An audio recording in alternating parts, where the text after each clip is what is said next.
Muito bem, sejam todos bem-vindos ao Matemática Sem Trauma. É hora então de corrigirmos a prova da Caixa Econômica Federal para técnico bancário novo, prova de 2024. Eu vou começar com a prova de matemática financeira, tá? Se você está me assistindo pelo YouTube, não deixe de deixar o seu like, comentar aí nos comentários como é que você foi nessa prova e, obviamente, indicar para os coleguinhas e também, né, se inscrever no canal para ser notificado sempre que entrar uma correção de prova ou algum conteúdo novo. A gente está sempre disponibilizando muito conteúdo gratuito para vocês. Vamos lá então olhar a prova de matemática financeira da prova da Caixa 2024.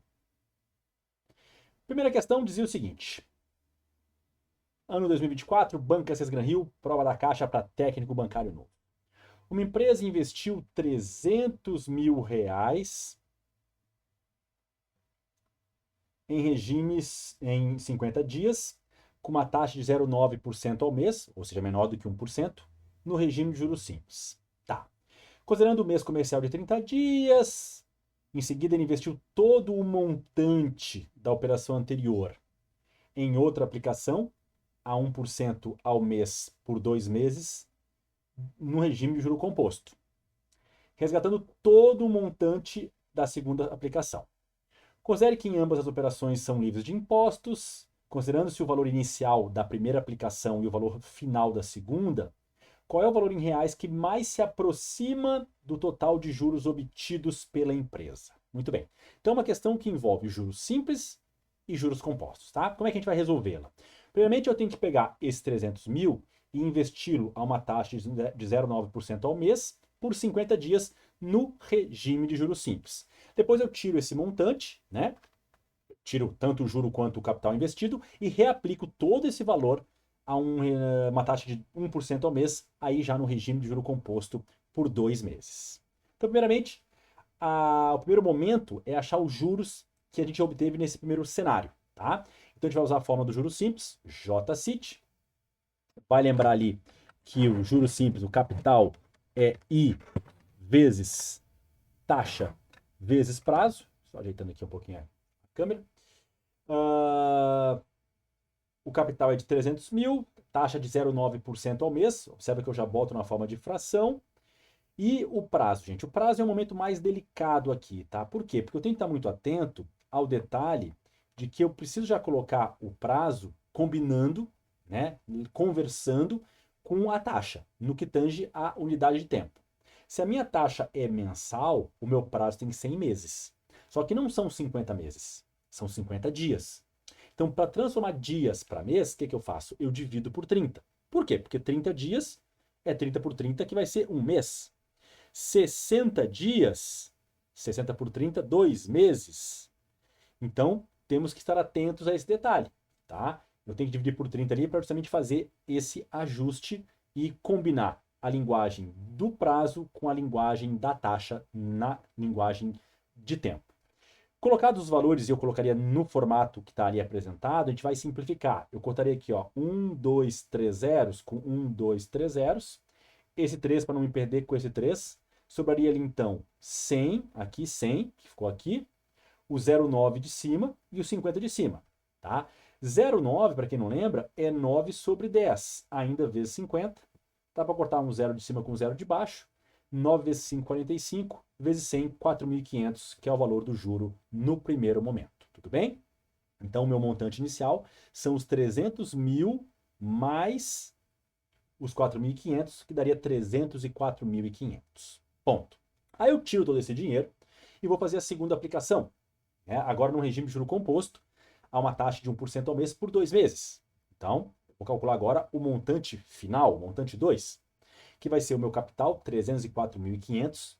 Mas por que não os 300 mil? Porque aqueles 300 mil já foram investidos por 50 dias e já cresceram, gerando ali um montante de 304.500, de um juros de 4.500. Então, esse vai ser o meu novo capital. A taxa de 1%, 0,01, 2 períodos elevado ao quadrado. Vou acabar fazendo a conta, e aí, ó, como é que eu acho 1,01 ao quadrado, né? Pela regra do dobro quadrado, tá? 1,01 ao quadrado, você vai calcular da seguinte forma. 1,01 ao quadrado, você vai calcular o dobro de 1 em duas casas, que é 2, o quadrado de 1 em duas casas, que é 1, ou 0,1. Vou colocar o 1 aqui na frente, tudo bem? Isso é a regra do dobro quadrado que nas minhas aulas, na minha plataforma e onde eu dou aula, eu ensino a fazer. É muito rápido e é o que salva vidas na hora da prova. Feito isso, é hora de fazer esse cálculo, tá? E aí, para fazer esse cálculo, como é que eu faria? 304.500 vezes 1,0201.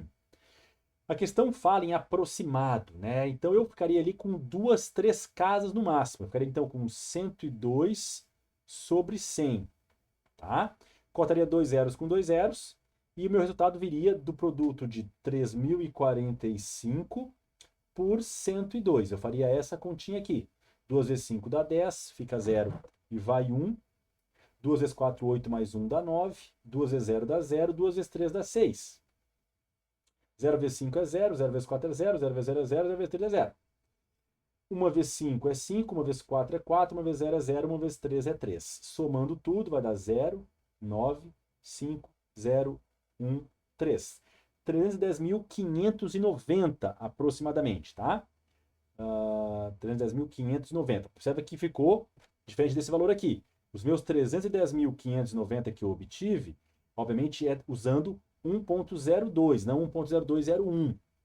Então, obviamente, eu tenho que entender que a minha resposta vai ser um pouco acima dessa. E aí eu vou ter o quê? Que calcular o meu juros, né?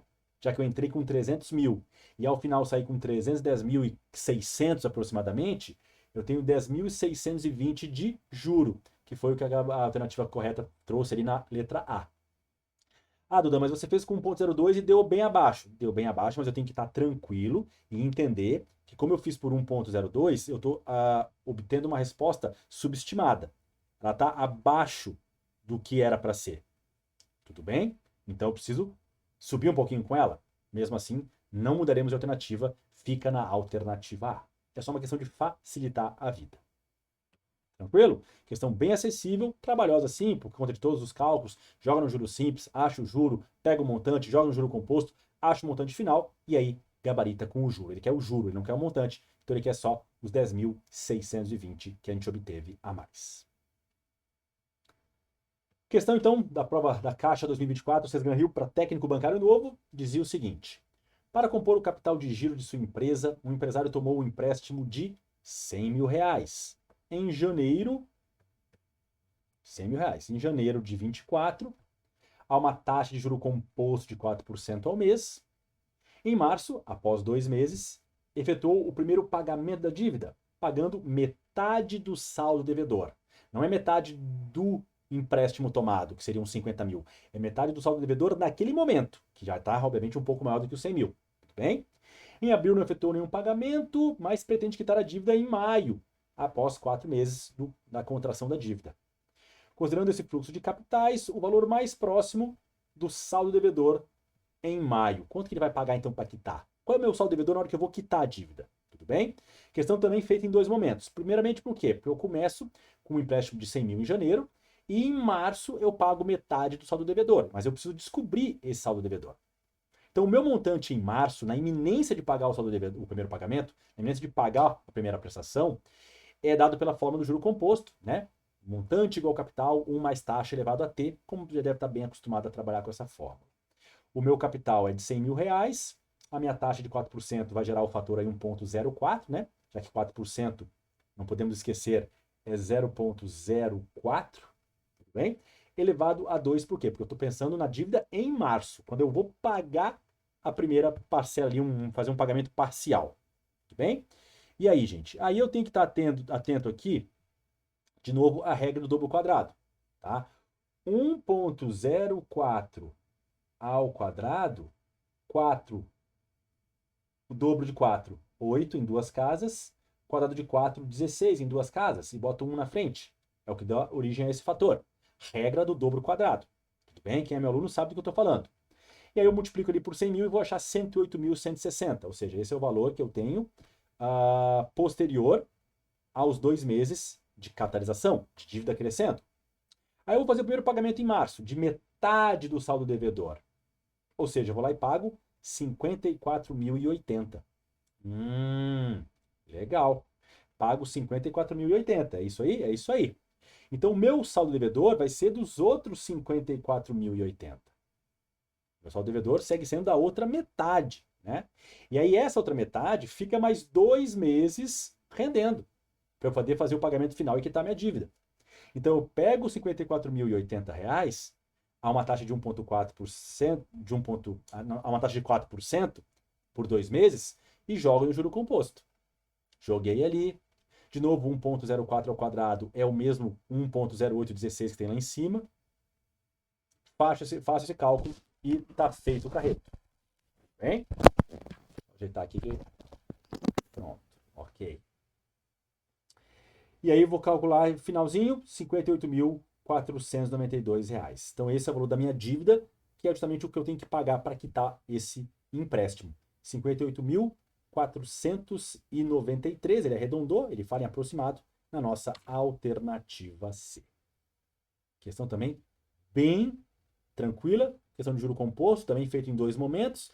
Calcula o primeiro montante, come metade dele, capitaliza o segundo valor, o que sobra, por mais 2 meses e acha o resultado final, tá? E aí, de novo, multiplicar os 54.080 por 1,0816 não pode ser o seu problema. Se for, você precisa muito trabalhar com a matemática básica, com as operações básicas. Aqui no Matemática Sem Trauma, nós temos aulas exclusivas sobre isso. Inclusive, os meus alunos de mentoria, das turmas específicas, são muito estimulados a treinar bastante a matemática básica. Porque senão, numa questão como essa, você vai penar e vai querer culpar a financeira, mas a culpa não é da financeira. A culpa é da matemática básica. Tá? Então, você vai multiplicar aquilo ali, como é que eu faria? Tá? Sendo bem sincero, se cair na minha prova uma questão dessa, eu faço 54.080 vezes 1,0816, né? O que é 1,0816? Como são 4 casas à direita da vírgula, eu vou dividir então por 4 zeros, por 10.000. Tá? Seria uma opção. Ou se quiser dar uma arredondada, e aí tem que olhar muito as alternativas de resposta, elas são R$200, R$300 afastadas, daria para arredondar aqui, ó, para 2 casas só, para 1,08. Aí ficaria assim, 1,08 é 108 sobre 100, corta um zero com um zero, tá? Poderíamos até trabalhar com 54.000, ao invés de 54.080 também, não tem problema, tá? Mas, se a gente ficar dessa forma, a gente vai ter que multiplicar, então, 5.408 por 108, para depois dividir por 10. Tá? Vai ter que fazer a conta aqui direitinho, bonitinho na hora da prova, e vai achar, obviamente, um valor um pouco abaixo. Por quê? Porque eu comi esse fator para 1,08, não 1,0816. Então, eu vou obter um resultado um pouquinho abaixo disso aqui. Tá? Aquele produto ali de 5.408 por 108, e depois divide por 10, porque ficou um 10 ali embaixo, vai dar 58.406. Tá, não tem essa resposta, né? Não tem essa resposta, mas o que está um pouquinho acima disso? Ainda é a letra C. Pode ver que ela não migra para outra alternativa. Então, conselho que eu sempre dou, dá para trabalhar com a taxa com 2 casas decimais, sim. Ainda mais quando a questão fala em valor mais próximo. Você pode sempre usar isso aí a seu favor. Tudo bem? Eu faria isso para fazer a conta mais tranquila. Questão da Caixa, então, 2024, prova para técnico bancário novo. O que a Banca Cisne Rio cobrou aqui? Uma determinada quantia foi emprestada a um cliente em janeiro de 24 a uma taxa de 20% ao mês. Meu Deus, que chama a polícia. Né? No regime de juro composto. Em fevereiro, não houve pagamentos. Em março, exatamente 2 meses após a data do empréstimo, o cliente pagou 1.440. E um mês após, em abril, pagou 1.728, quitando a dívida. Qual é o valor do empréstimo realizado, então, em janeiro de 24? Isso aqui é uma questão clássica de fluxo de caixa, tá, gente? Então, a gente tem que montar essa questão com muito cuidado. Primeiramente, entendendo que entra um valor no período zero, tá? Que é o valor que entra na sua conta, é o investimento que entrou para você, e saem 2 pagamentos, um de 1.440 no período 2 e um de 1.728 no período 3. Tudo bem até aí? Tudo bem até aí. Tranquilo? Beleza. E aí? E aí eu tenho que lembrar que quando a gente trabalha com fluxo de caixa, em qualquer momento que a gente for analisar, seja ele o momento 0, 1, 2 ou 3, a gente tem que trazer todos os valores para o mesmo momento. E entender que naquele momento, a soma dos valores que entram tem que ser exatamente igual à soma dos valores que saem. Tudo bem? Então o que a gente vai fazer aqui? A gente vai arrastar todo mundo, de preferência, mas não é obrigatório, para o tempo futuro, para o tempo igual a 3. Então nós vamos focar em trazer todos os valores para esse momento aqui, ó, para o momento 3. Tudo bem? O que acontece? O investimento, para ir para o momento 3, ele vai pular 1, 2, 3 períodos. Ele vai capitalizar 3 vezes. O pagamento feito no período 2 vai pular para frente um momento, vai capitalizar uma vez. E o pagamento 2 de 1.728 não pula, ele está lá já no momento 3. Tudo bem? Equacionando então, o investimento capitalizado 3 vezes, então fica 1 mais i elevado ao cubo, é igual ao primeiro pagamento ali de 1.440 capitalizado uma vez só, então eu multiplico por 1 mais i na primeira potência, mais o P2. Por que o P2 não capitaliza? Porque a gente está olhando para o momento 3, onde ele já está situado. Então ele não vai nem pular para frente nem para trás. Tudo bem? Com uma taxa de 20%, nosso I vai ser de 0,2. Tudo bem? 0%, 20% ao mês. No caso, ao ano não, aqui é ao mês, tá? É ao mês. Aqui é para estar ao mês.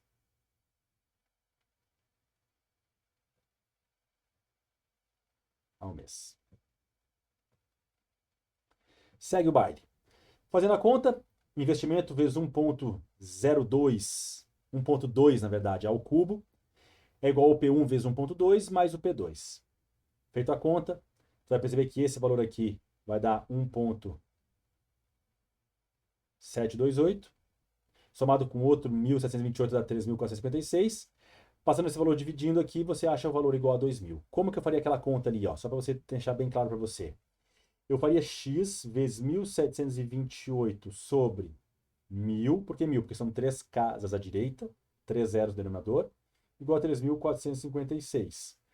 Para isolar o x, eu mantenho lá o 3.456, o 1.000 vai por cima, o 1.728 vai por baixo. E esse cara é metade desse, né? O 1.728 é metade de 3.456. Ou 3.456 é o dobro de 1.728, como você preferir pensar. Então aqui vai ter um 2. E 2 vezes 1.000 fecha os 2.000. Tudo bem? É assim que eu faria. Então somaria esse decimal aqui para forma de fração. Feito isso, nosso valor de R$2.000 pode gabaritar na alternativa C. Tudo bem? Agora uma outra maneira de fazer bem interessante, tá, gente? E aí para aqueles que são um pouco mais íntimos da matemática financeira. Eu poderia trazer todo mundo por tempo igual a zero. Poderia. Por que dá um pouco mais de trabalho? Porque eu vou ter que descapitalizar. Teria que pegar, fazer aqui um investimento no T0, P0, é o pagamento 1, que volta 2 períodos, então ele descapitaliza 1 mais i ao quadrado, mais o pagamento 2, que descapitaliza 3 vezes 1 mais i ao cubo. Por que 3 vezes? Porque ele vai pular 1, 2, 3. Quase que eu espirrei. Quase foi. Só que eu tenho que me atentar ao detalhe. 1,2 é o meu fator. Ao quadrado é 1,44. Muito parecido com 1.440, você não acha? Então, o meu 1.440 dividido por 1,2 ao quadrado, voltando ele no tempo,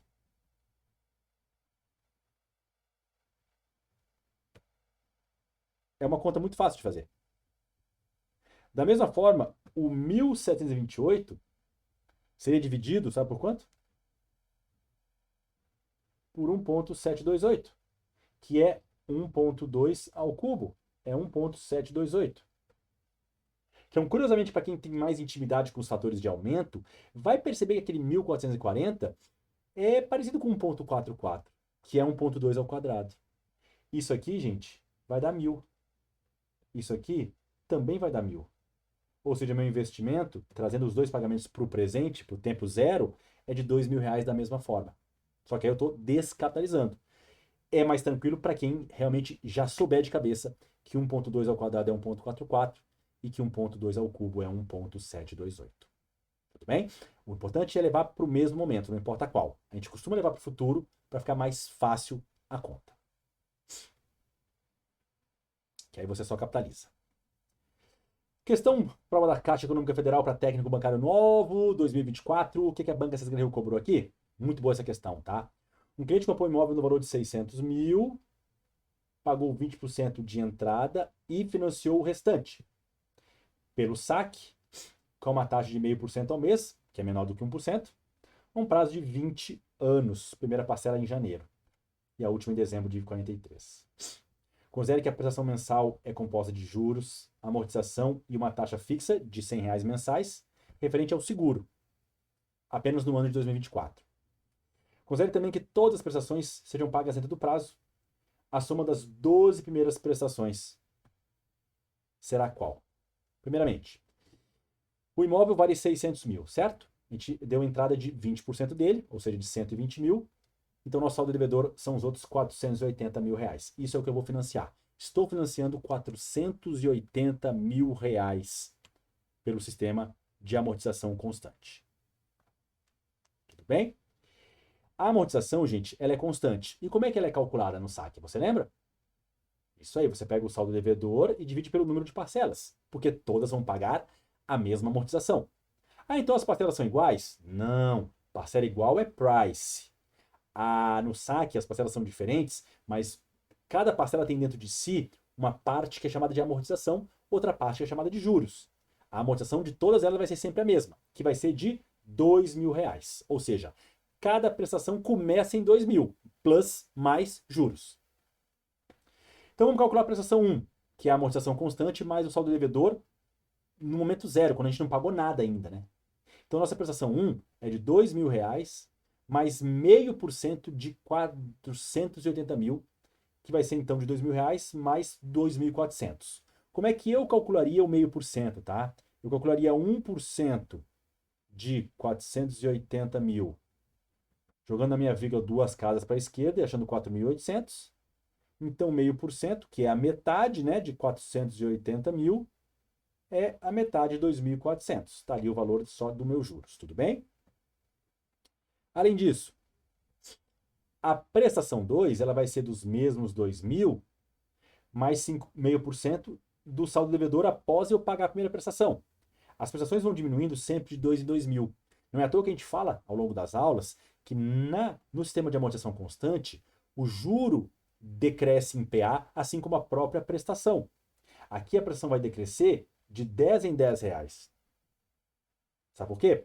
Porque esse decréscimo da prestação é de 0,5% vezes o quanto ele amortiza. Por quê? Porque a cada prestação que passa, eu estou tirando 2 mil do meu saldo devedor. Então, 0,5% disso eu não estou pagando. Isso aqui vai dar certinho 10 reais. Certinho 10 reais. Ou seja, a cada prestação que paga, eu economizo 10 reais. Por quê? Porque eu deixo de pagar 0,5% sobre 2 mil, que é o que eu amorteço a dívida. Percebeu a lógica? A cada mês eu tiro 2 mil da dívida. Então eu deixo de pagar, eu economizo 0,5% disso, que dá 10 reais. Para achar então a soma das 12 prestações, ainda sem o seguro, tá? Tô trabalhando aqui com os valores sem seguro. Poderia ter colocado o seguro já, mas deixei sem, tá? Vou fazer aqui a soma dos termos da PA. Por quê? Porque elas estão em PA. E essa era a jogada da questão. Você não pode querer achar as 12 prestações manualmente. Não pode. Até pode, mas vai dar trabalho, tá? Então a soma dos 12 termos da PA, pela fórmula, você lembra como é que é a fórmula? SN é o A1 mais o AN vezes N sobre 2, tá aqui. A1, primeira prestação, a N é a 12ª, e aqui o N vai ser igual a 12.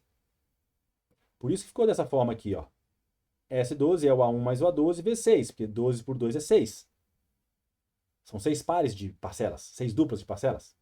Eu tenho o A1, vou ter que achar o A12, somar tudo e multiplicar por 6, chegando a 52.140. Aí eu tenho os 12 pagamentos da taxa fixa de 100 reais, que daria mais 1.200 reais.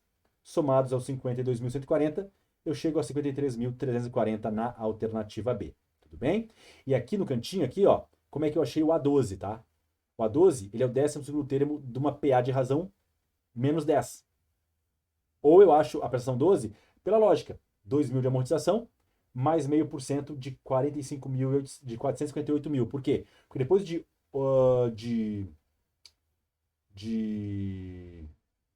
12 prestações, na verdade, depois de 11, né? Depois de 11 prestações, eu tenho o meu saldo diminuído 22 mil reais. Por quê? Porque cada prestação diminui 2 mil. 2 mil reais por mês em 11 meses, 22 mil. Então, eu tenho 480 menos 22, 458 mil reais de saldo devedor. Então, ela vai ser de 2 mil, a amortização constante, mais 0,5% desse valor residual, o que dá 4.290. Ou quem quiser, poderia achar pelo termo geral da PA. A 12 é igual a 1 mais 11 puros de razão. o A12 é igual ao A1, que é o primeiro pagamento de 4.400, mais 11 vezes menos 10, vai decrescendo de 10 em 10. Então seria 4.400 menos 110. 4.400 menos 110 dá certinho 4.290. Tudo bem? Era outra maneira de fazer o cálculo. E aí você acha, então, bonitinho ali 53.340. Acho e concordo que seria realmente mais rápido ter acrescentado R$ 100 a cada parcela, tá? E já feito o cálculo das 12 parcelas com os valores finais delas. Ok, não tem problema. Mas eu quis fazer separado para poder primeiro focar na PA e depois acrescentar ali as 12 parcelas de R$ 100, ou seja, R$ 1.200, além do valor das parcelas originais. Tudo bem? Mas não faz diferença nenhuma não. Talvez seja um pouco mais rápido, mas eu preferi optar aqui por esse caminho um pouco mais didático. 2024, prova da Caixa, técnico bancário novo. Banco Central Rio cobrou, como sempre cobra, uma questão de taxas equivalentes, tá? Em um certo país, ali exige que sejam exibidas a taxa mensal e a taxa anual equivalente, no regime de juro composto, junto ao preço do produto, que será financiado. Considerando-se que um estabelecimento cobra uma taxa de juro mensal de 5% ao mês, qual é a sua taxa anual? Então, o que ele quer é uma equivalência de taxa mensal e taxa anual, tudo bem? No regime de juro composto, a gente trabalha com taxas equivalentes, e da unidade menor para maior você vai usar potência, e ao contrário vai usar radical, tudo bem? Para ter a equivalência de uma taxa mensal e uma taxa anual, leia aqui anual, anual, a gente precisa lembrar o seguinte, que 1 mais IM na 12 é igual a 1 mais IA na 1. IM é a taxa mensal, IA é a taxa anual. E qual é a regrinha legal para você decorar isso aqui? Que 12 meses é igual a 1 ano. Concorda comigo? 12, taxa mensal, 1, taxa anual. 12 meses é igual a 1 ano. Feito isso, joga o valor. Aqui é IA. IA é que IA também. Então, 1 mais 0,05, porque 5% ao mês é 0,05, né? Não podemos esquecer disso. Elevado a 12 é igual a 1 mais a taxa anual na primeira potência. 1,05 na potência 12, gente, é um valor que não dá para calcular no braço. E a gente vai precisar de alguma potência indicada na questão, como indicou lá no cantinho. Só que a questão me deu 1,05 na sexta potência. E ele quer na 12. Eu falo isso muito para meus alunos durante as aulas, né? Se ele pedir uma potência alta e não der, tu vai ter que achar provavelmente isso por propriedade de potência. Como é que eu acharia aqui? Eu teria que elevar isso aqui ao quadrado. Porque isso aqui ao quadrado é de fato 1,05 na 12, já que potência de potência eu multiplico os expoentes. Então eu vou ter que multiplicar o valor de 1,05, que é 1,34, ao quadrado, para chegar a 1,05 na 12. Tudo bem? Então eu sei que 1,06 foi dado, mas ele quer 1,05 na 6 foi dado, mas ele não deu 1,05 na 12. Então 1,05 na 12 é 1,05 na 6, que ainda vai ao quadrado. Então 1,05 na 12 é o valor de 1,05 na potência 6, que vai ao quadrado. Perfeito. Elevou ao quadrado isso aqui, faz a conta no cantinho e vai achar 1,7956. E aí o que falta? Falta só tirar o 1, né? Falta tirar 1 do fator de aumento. E aí a tua taxa anual vai ser 1,7956 menos 1, o que dá 0,7956, ou seja, algo próximo de 80%. Porém, nessa questão, para quem sabia o básico, você se livrava do cálculo, tá? Por quê? Porque se fosse juros simples, 5% ao mês, em 12 meses, era 60%. Como é composto, é acima de 60%, que já elimina 3 alternativas. E aí você pode pensar em 96,80? Pode, né? Mas já fica com 50% de chance de acerto, sabendo o básico. Tudo bem? Pelo cálculo a gente percebe que é de fato 80% na nossa alternativa D. Essa sim, a nossa alternativa correta. Tudo bem? Então, nessas 5 questões da prova de matemática financeira da Caixa Econômica 2024, questões muito claras, um pouco trabalhosas sim com os cálculos. Sim, nós esperávamos isso e tem sido praxe da banca, Banco do Brasil, Banco do Nordeste, Banrisul, Basa, todas as provas de banco da Banco Santander Rio tiveram esse comportamento de questões de matemática financeira exigindo contas, né? Então você que está aí assustado com as contas, treina. Se você vai fazer concurso bancário da Banco Santander Rio, treine operações básicas. Não dá para tapar o sol com a peneira, não dá para fugir disso não. Tudo bem? Mas foram questões muito dentro do edital, nenhuma questão exigia muito conhecimento além do básico, saber o que é saque, price. Acho que aquela questão do fluxo de caixa, para mim, seria mais difícil, porque é um assunto que muita gente não consegue entender como é que funciona a parte de arrastar para o futuro ou para o passado. Entender que o dinheiro não é o mesmo com o passar do tempo.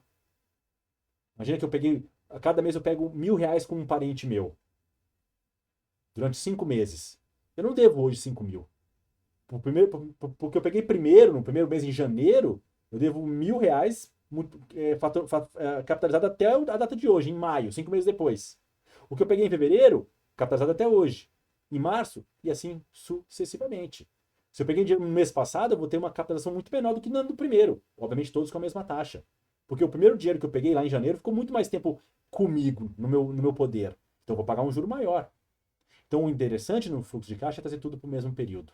É isso que faz a diferença. Não importa qual. O ideal é no futuro, mas não é obrigatório. Então você joga tudo para o mesmo tempo, para o mesmo período, e analisa tudo que entra igual a tudo que sai naquele período. E quem for para frente vai ter que, obviamente, capitalizar de acordo com o número de períodos que pular. Tudo bem? Como se estivesse investindo dinheiro. Passou 2 meses, ele capitalizou 2 meses. Passou 5 meses, ele capitalizou 5 meses. Beleza? Mas foi uma prova muito, muito, muito acessível. Não foi fácil, mas ela foi muito acessível. E é isso, gente. Fechando então aqui a correção da prova de matemática financeira da Caixa Econômica Federal 2024 para técnico bancário novo. Espero que tenham gostado. Nos segue no Insta. Se estiver nos assistindo aqui pelo YouTube, deixa o seu like, se inscreve no canal, compartilha com os colegas. E é isso aí. Bons estudos, foco total e até a próxima.